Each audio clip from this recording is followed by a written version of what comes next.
push me, and then just touch me, till I can get my satisfaction. Push me, and then just touch me, till I can get my satisfaction. Satisfaction. Good morning. So I hear the topic of the day is, why are you still single? I had mentioned that men are dumb. To elaborate on that, most do not know what consistent communication is. A lot of them have expectations. Should just go into something not having expectations, you'll be a lot happier. And many have not dealt with their baggage. Therapy, going out in the woods and dealing with what? Just deal with your past skeletons. We all have them, especially in our 40s, 50s, whatever, 30s. And I've realized many are not okay being alone. They won't go do stuff because they don't have anybody to go with. Just go enjoy life. Go do your hobbies. You're going to end up finding somebody else doing the same hobby, and you may click, and you may find somebody. But many just aren't happy with their lives, and they'll work 120 hours a week and want to date, but they don't have time to date, and then the communication sucks, and yeah. Anyway, so that's my elaboration on why men are dumb. I'm sure there's women that are the same way, but there's some on both sides. It's just very few, and they're very hard to find, which is why after 2 years, I'm still single, which I'm okay with, because I'm enjoying life. Oh, shit. Oh, my God, we're back. Yeah, who knew? We haven't been canceled by social media yet. Yeah, how do we keep getting added to other, sites and stuff? Obviously, they don't listen to our content. Well, they do, from what I can see, looking at the old statistics here. I don't know. We got added to Samsung podcasts. I got a message about that, and to another one I've never even heard of. So we're pretty much everywhere if anybody else actually wants to listen to this garbage. But hey, oh yeah, speaking of which, I'm back from not the dead, but being knocked out actually at work. I've got a job where I get paid now to literally cut the cheese. And it's ironic and beautiful at the same time. It really is, and I actually experienced what it's like to get a full-on knockout concussion at work the other day. Maybe I'll post a picture I took of myself wearing a neck brace in the hospital. Did they drop a giant wheel of Gouda on you, or what the hell happened? No, ironically, it was actually a piece of safety equipment that hit me in the head. Wow, that is unbelievably ironic. Yeah, and I don't really remember much for about half an hour, but I've heard stories. It's not the first time I've been hit in the head, which, anybody that listens to this crap can probably verify. But hey, I'm dropping a topic on you that you're completely unaware of this topic, correct? Yeah, does it involve cheese? What? No, you have not been prompted ahead of time, correct? You are correct. This is starting to sound like the November 6th or 7th, with whatever the hell it is, hearings. Oh, January 6th. January 6th, yeah. Jesus Christ, I think we got the month wrong. Yeah, but we have a topic, actually. This one suggested from a Twitter hashtag, actually. And the question... Did this come from, listeners or off of, the phone line or something? Comes from our Twitter page. And the topic, and I'm just going to throw this right to you. I hope you're ready. Are you prepared? Well, I am sitting down, so go ahead. Real or Todd Springer. Shit. We'll change that in editing. Why are you single? Oh, what the fuck? Seriously? Yep. Who the hell posted that? That's what they want to know. Yeah, but who posted it? Anybody we know? No, actually, I don't even have that. I don't have it in front of me, but it just says, "Why are you still single?" And I'm not sure if they're being sarcastic because of something sexist or dumb that I posted, probably. But that's Could what be they a bit want. of both. Why are you still single? Oh, God. You want the short answer or the long answer? Go ahead. I haven't had any time to think about this either, really. But it fits our MO is to, just pulling these shows out of our ass anyway. Well, short answer is I've been a traveling salesman for like the last decade. And so I've been traveling all over Wisconsin selling delicious wine and booze to people that want to buy it. And having a woman in every single city you go to isn't exactly conducive to being married. That was always the running gag. Everybody assumed I had a friendly waitress in every town. And I did, but they weren't that friendly. Just boozed up. Yeah. Well, Jesus. I mean, you work in a lot of restaurants. A lot of waitresses are single moms. And, they're basically waitressing to make some extra scratch. And the last thing they need is another freaking man blowing in and out of their lives.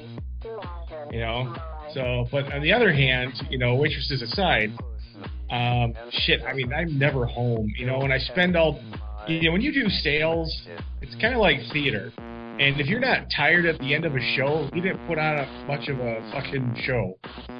And, so at the end of the day, after, making sales pitches and sampling stuff with people, and sometimes being their emotional tampon, because, seriously, I've been through divorces with customers. I've been through all kinds of shit. I've helped them, bring their business back from the brink. I've watched them slowly wither and die. And, that kind of takes a toll on you if you have any kind of soul. And granted, people that work in sales, a lot of them don't have souls. Yeah, and that much I understand too, because it's not like you're physically tired, but mentally you just get to a point where you just kind of want to crawl in a hole and die. Like, you just, at the end of the day, don't, when I would get done with our show on the air, people would assume that we went out and partied or whatever, or only on Fridays, or went home to our significant others, which I did at the time. But I went home in complete silence. I didn't want to talk to anybody. I wanted to be alone. Just don't bother me right now. Well, we kind of fall into that category of introverts who are very good at being extroverts. It takes a lot out of you too. Yeah, and extroverts recharge by going out in public and being around other people. Introverts recharge by going the fuck away. Yeah, and for me, by finding a hobbit hole to hang out in and not being disturbed by anyone else. It used to, and it still does, take a lot out of me to go in front of a large group of people, or to speak in front of a bunch of people, or to go to a party where I'm going to be with a bunch of people. And it's not because I get nervous, about being around people or anything like that. It's just mentally I have to prepare myself to,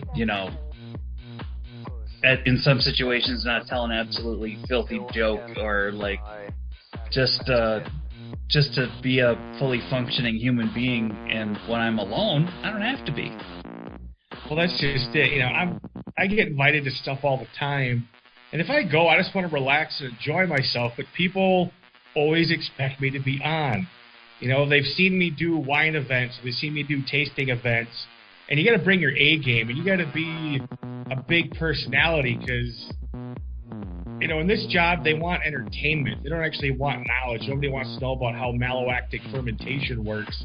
They want to have fun stories and hear interesting anecdotes. And, it's the show. And I've actually been places where everyone's like, are you okay? You're not talking, buddy. Are you all right? I'm like, yeah, I'm just relaxed. Chill the fuck out. Yeah, and I have to be on all the time. That's definitely how it was when I was doing DJ gigs, and I don't think people understood that I needed, we'd have the after bar parties, if I did go, and I got a lot of shit for not going to events and stuff like that, because I work with these people. I don't want to see you when I'm off, and I don't, the whole hooking up at after bars and stuff like that gets really old after a while, and you see the dark side of how all that stuff works after a while. And I would just be done with it, like. Or I'd go to the after bar party or whatever, and I'd sit there and, once we'd go to a bar that opened at 6 a.m., I'd talk to the bartender, like, be like, no, I spent all day with you assholes, I'm done. Like, you entertain me now. Yeah. So I tell people when I do events sometimes, is like, I'm not there to entertain the customers, they're there to entertain me. Did I ever tell you the Magic Mike story? No.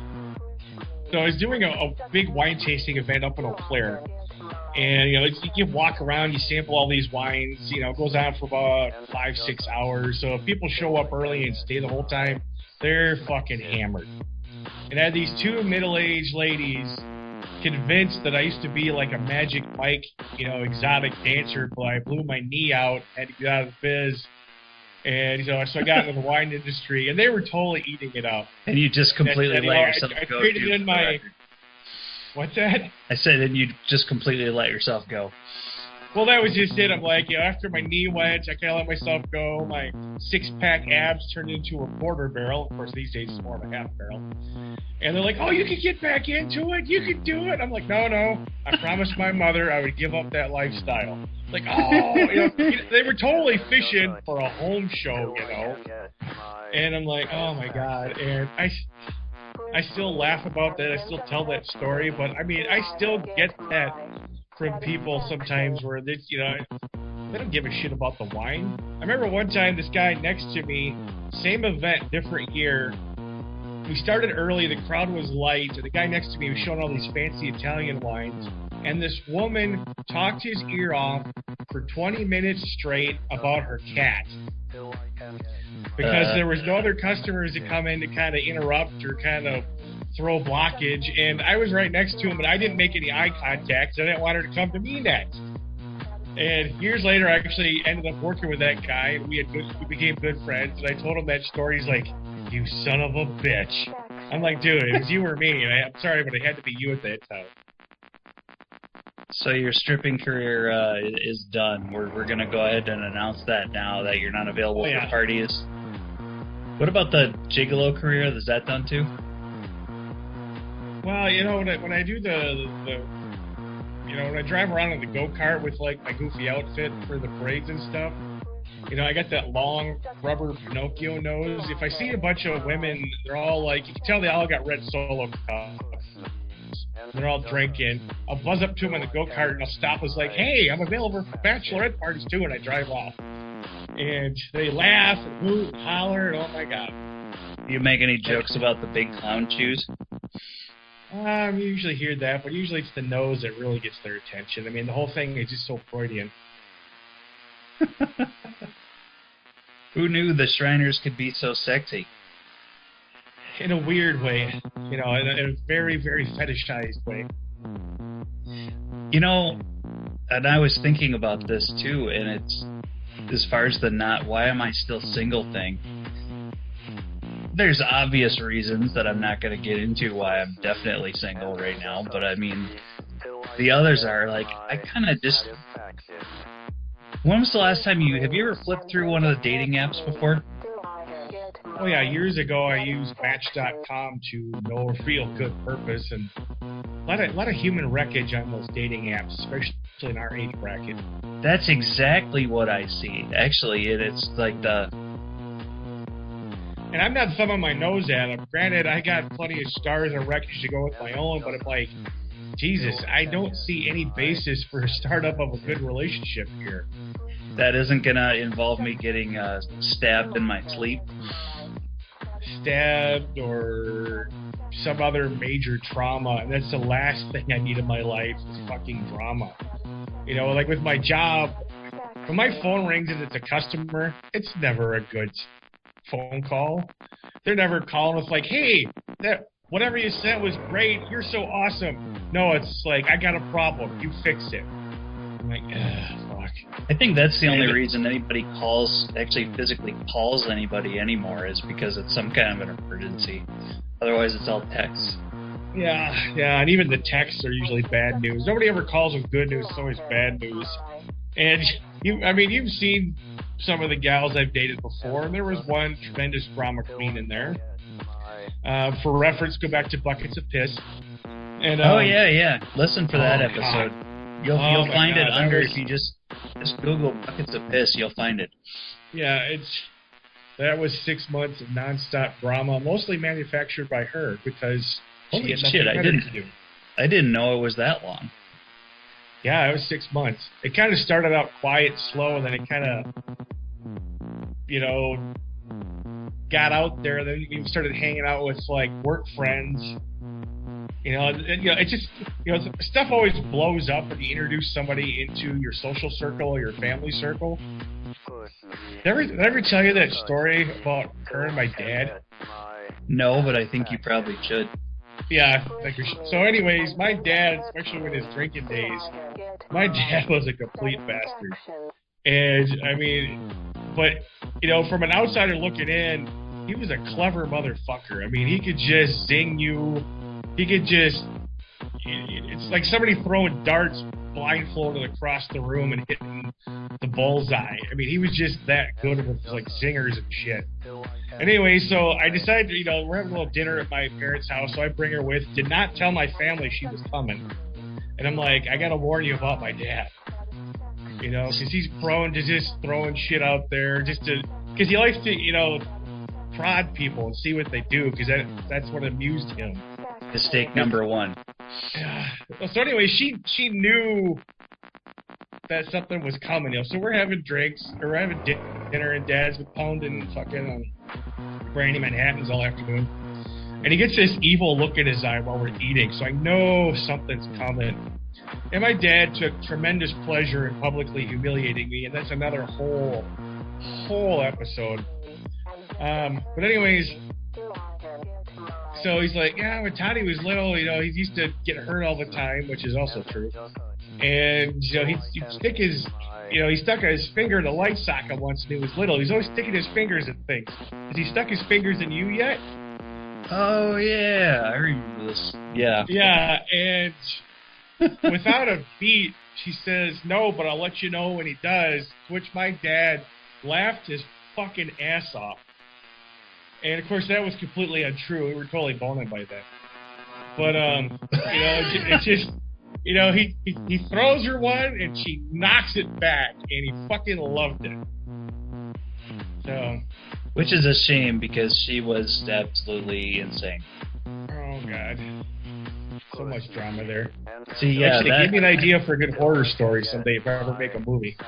See, that's kind of the other thing, is like the drama I can't deal with. And it's not so much as, even a few years ago, it was women looking for a baby daddy, because now most of them have kids. Just to give you an idea of how fucking old I am, they've got kids in college and stuff. Like, they're not looking for that anymore. I don't know if they're looking to fill the empty nest. Oh, I got cousins and classmates got grandkids already. We're not even, I'm 48, just turned 48, and my one cousin, she was a grandma at 40 already, because she started pretty early. And then her daughter started pretty early, so I'm like, holy shit. Yeah, that seems to happen a lot. You run into women that have had the teenage daughter, and then they've got their teenage daughter has had kids, and their grandmothers.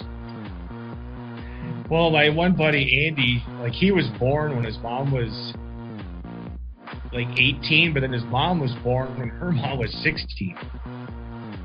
This is down in Kentucky, of course. I'm not sure that explains all of Andy's weird issues. No, it doesn't. But I'm just saying, like, people start really early. Granted, 150 years ago, as soon as you hit puberty, you were marrying age. If you weren't married by 18, you're an old maid. I think I know I was a late bloomer that way. Like, girlfriend in high school and I were so paranoid about her getting knocked out because we had seen a couple of people in our school just get absolutely shamed for it, that we swore it wasn't going to happen until we were married. And that worked out, but that's not something. I don't know that. I think boning in high school was something that I was just too.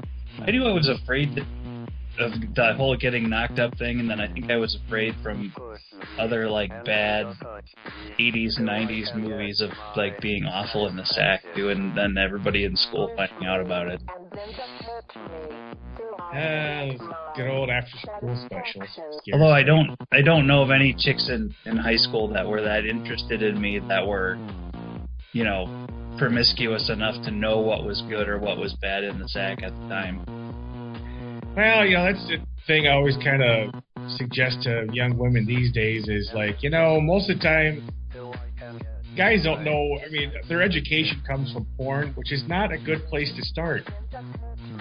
And, you know, I'm like, I learned this from practical knowledge as a young man. If she's gonna like dry hump you for 2 hours and then decide she wants to have sex with you and you get 2 strokes in and pop your cork, that's not his fault, that's your fault. You know, you should have given him a quick handy, pop the cork, and then start over from zero again. I don't know this. I don't know how it would work now if I had the kind of porn education that is like readily available at this time. Even though they say that young adults now are banging less than ever, I have a feeling some of that has to do with just a general state of being emo about how the planet is, you know, on the verge of being a complete wasteland. But there was a meme that I saw recently on a Reddit forum, which should tell you where this is going to go. Reddit forum that it's if you ever get the chance, by the way, there's a forum on Reddit, a subreddit called No Stupid Questions. You can go to and ask the dumbest thing you have ever thought of before that you couldn't answer. And this one was like, why do men in porn tap their wang on the girls' parts, you know, before sex? And the response, or in the middle or after. The response was just mic check. Okay, that's funny. That's so dumb. I don't know. I don't know that I would have been the kid in high school either that would have been like, okay, well, we're knocked up, so I guess we got to get married now. I think that's a horrible mistake that people make. That only happens if you're in the same middle-income socioeconomic world. Do you think that happened to Drunk Naked Iowa Girl? Well, she had her kid. Whatever happened to her? Is there any way that we could actually contact her that you can think of? I don't even remember what her real name was. Drunk Naked Iowa Girl. Yeah, the last I had heard is she was with child, and this was God knows how long ago. Did I ever tell you about the finger cuffs phone call? I think I have it, but I don't remember what it says. Well, this is from her, and she was calling and she was drunk. A lot of times she'd call me when she was drunk. And she had 2 guys that basically wanted to do a finger cuffs on her. You know, one in the front, one in the back. You know, not a DP, but, you know, like she's blowing one guy, the other guy's behind her. Ah, yes, the classic Chinese finger trap. Yeah, and I'm like, you know, I'm not your dad. I'm not the one to tell you what to do. But the only advice I could give you is do not let them film it. Yeah. This is early 2000s before everybody was, you know, doing all kinds of shit.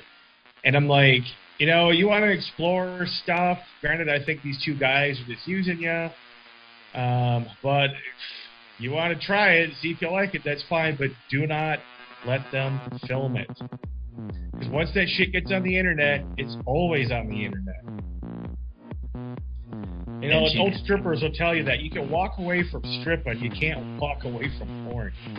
Well, yeah, and I'm not above anybody that wants to try anything weird or kinky or anything like that, but if I hear, like, hold on a second and somebody fumbling around for their phone, I'm running away immediately. That's how you end it. I said I put a crimp in your future political career. Oh, my future political career is going to be a complete disaster if I ever have one. In general. I mean, you could probably be a Supreme Court judge if you wanted, but I have thought about running for public office around here, like some small town position that no one wants. Like, find an office that there's been somebody that's been unopposed for, you know, like their entire, 20 years. This person has been a secretary at some department, and then actually running on a platform that's just completely ridiculous.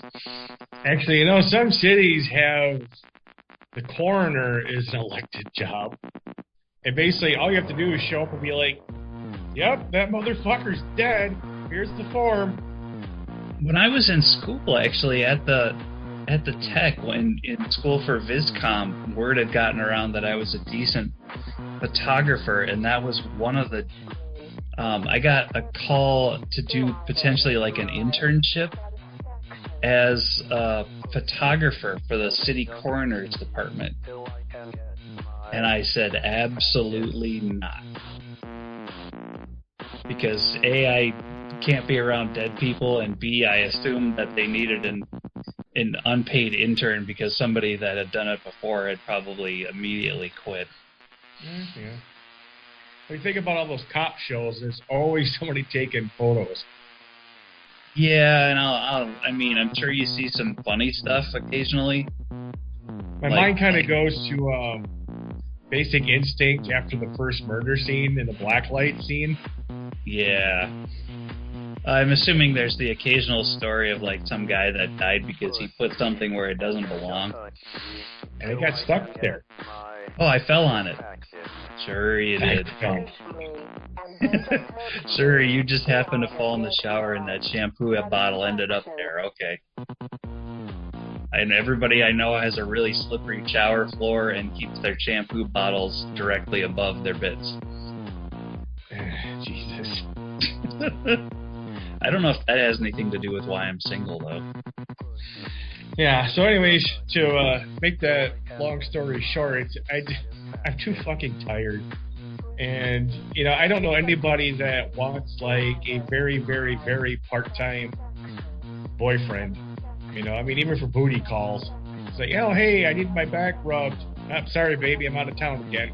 God damn it.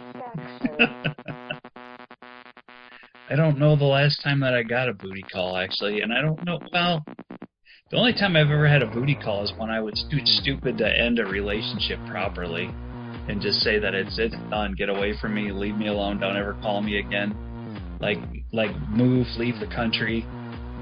No, I let that one stretch on. This was in college. I let that one stretch on for like a year.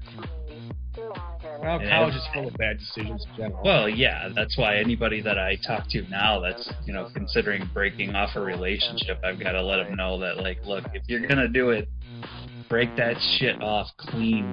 Like,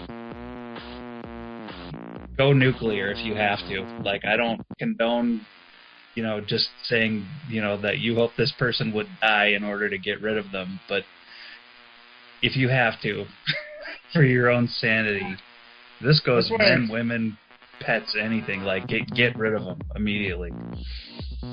That's where I kind of chalk up, you know, bad relationships in college to part of the whole education process, because, you know, besides book learning, you're supposed to learn social learning, you know, and if you get yourself into a shitstorm, you have to educate yourself onto how to get out of said shitstorm and safely navigate into calm seas or safe port once again. Well, and I tried to make that work with a relationship where she was clearly cheating on me, and that almost freaking killed me. I ended up in goddamn rehab because of it. I mean, that's not all of it, but, you know, it didn't help. Oh, here's a funny one about college shit. So I run into this kid. He's a young kid in early 20s. He's a merchandiser. And we start talking, and we get into the topic of college. And then I find out that I knew his dad from college, and that his dad's senior year of college had knocked up his girlfriend at that time, and that was that kid. Oh, and God. I'm like, oh my fucking God. And he's like, oh yeah, we laugh about it now. Mom knocking up dad, you know. Then he had a little brother. Now this guy's, you know, married, 2 young kids of his own, and I'm like, Jesus. I mean, you know, sometimes these like, oh, I knocked up my girlfriend stories actually work out pretty good, where they go on to have healthy, happy relationships. and there's more progeny that comes along, and they're all healthy and happy. And in this situation, had you not tagged out at the time, you would have been the father. No. Oddly enough, I didn't lay that much pipe in college. Part of the problem was because I was working so much. I had like 3 jobs in college, and most of my hookups were drunk, stupid ones, and I don't remember what I said. It was like, I gotta stop drinking to the point where I remember doing shit because, like, I don't know how I talked her panties off. Maybe she talked mine off. I don't know, but I'm like, what the fuck did I just do to make this happen? Or why I peed on that beautiful church downtown that was just recently renovated. Oh, I know reasons for that. That's a whole separate story. What, reasons that they renovated it? Because they needed to get your pee stain off of it? No. I don't shoot that hard. They're mostly working on the steeple and the tall stuff. Not so much for distance as for volume. Considering how many homeless people are floating around La Crosse these days, there's probably worse bodily fluids and whatnot on that property than my own. Hey, speaking of birthdays, did we start planning your 50th? That's 2 years out, but I do have like a rough idea for a couple things that I want to do. When I turned 40, we had Tadapalooza, which is a 3-day celebration of me going to bars and people transporting me and buying me drinks. So for this one, we should first, I learned this from the 30th one, was to not allow you to have a cell phone. Yeah, I know, but I don't drink like that anymore, and I don't have any fixations on belly dancers like I do anymore. So. Maybe we should go to like non-extradition country for this party. Well, that's why I tried to, like, when I did Tadapalooza for 40, very little of it was actually in La Crosse. It was in Fountain City, it was in Trempealeau, it was in Viroqua. So, lesson learned: stay out of town. Oh, maybe we go to Sonny and Bev's. Oh my God! Oh my God! I haven't thought about that place since the last time we were there.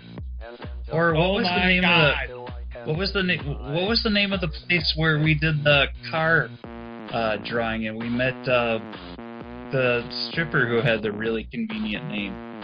Oh, that was that bowling alley place on the south side of La Crosse. I thought that was no. Where we did the registration, I thought that wasn't Caledonia. It was somewhere in Minnesota. No, I thought that particular party was south side of La Crosse. I don't remember doing any Minnesota ones for that particular event. Okay. But we could do anyways, a northern... side note, her son is now a teenager and about a head taller than her. Oh, God. We miss you, Abby. She's still around town. I think she's got a legitimate job now. Well, good for her. It's good that she got out of the life. Well, maybe I'll do that. Although she was the kind of person I think that could handle that kind of life without it completely ruining her. Oh, God. She had stories about doing private gigs for rappers up in the Twin Cities, like national rappers. So she knew how to handle herself. See, these are the kind of stories that might also contribute to why we're still single, is because with the checkered past like this. Well, I used to have dinner parties with strippers. I mean, there was no nakedness involved. It was just me cooking for them. And after a while, I kind of got tired of that because they'd come over and drink my wine, eat my food, then go downtown trolling for prettier dick. I'm like, God damn it. Prettier Dick. That's potentially a good band name. As shallow as men are, women are fairly shallow too, because they get turned on by a guy with beautiful hair, and I'm like, seriously? I think, what the fuck? Taylor Swift sings about some guy with like the good hair, and I'm like, sometimes I'm not a misogynist, but sometimes. Enough said. That was the one good thing about our 20th class reunion is, like, I wasn't rich. I didn't have, like, a huge house or anything like that or the perfect life or anything. But I did have more hair than most of the guys, if not all of the guys at my age. Yeah, it's funny how that works. So, we have a general understanding, and we do have a phone call that I'm going to put on here that we just got. I haven't had the chance to listen to it yet, but as to why we are still single, and maybe we'll ask, why do you enjoy the single life in general? We can throw that out to our Twitter page, and we'll throw it out to the hotline. Once again, I don't have the number right in front of me, but I'll just have to share with the post because, as always, I'm completely unprepared for these recordings. I wouldn't say I enjoy it. We just kind of learn to get satisfied with it. You kind of learn to find ways to satisfy yourself, is what you're saying. Well, no. I'm just saying, like, well, yeah, I mean, every other night you gotta, like, walk the dog so you can get a good night's sleep, There you go. But as far as, like, just, it'd be nice to come home to a warm bed once in a while, but that's not what's gonna happen. You just come home, you unplug, you relax, maybe you throw in a stupid movie for some amusement, and that's it. You just get used to the quiet life, not working on sharing stuff with people, not working on making social plans with people, just being. Of course, with my work, I have a better, my work life and social life are really intermixed. So it's, a lot of what I do for work is what other people do for their social life. They go out to restaurants, they go out to bars, they go out to stores and do shit. I'm like, I do this for work. I mean, that goes back to our radio days where, like, hey, go introduce a stand-up comedian, or hey, go introduce a band. I'm like, okay, no big whoop. Yeah, and it was the same way when I turned 21 when I was working downtown. I mean, it was, hey, let's go out to the bars. That's your 20. Fuck you. I work at a bar. That's the last place I want to go. And the only reason I went to a bar was to collect my free birthday mug and actually subsequently get kicked out of that bar. Well, like all the concerts that we worked, I was like, oh, let's go to a concert. I'm like, no, I'm good. Overpriced drinks, crammed in with a whole bunch of assholes, and listening to somebody past their prime, or someone that's not really that good live. That's not my idea of a good time. Yeah, and to be fair, I'm a big enough asshole on my own. I don't really need to amplify the assholes any more than I have to. Once you meet some of these, like, singers face to face, they're just people. They're just people with all their little foibles and quirks. Unless they're Richard Marx, who I understand was a complete asshole. Well, I don't know. Maybe he was vindicated. You never quite hear the full story with this shit. Either way, we're looking at you, Richard Marx.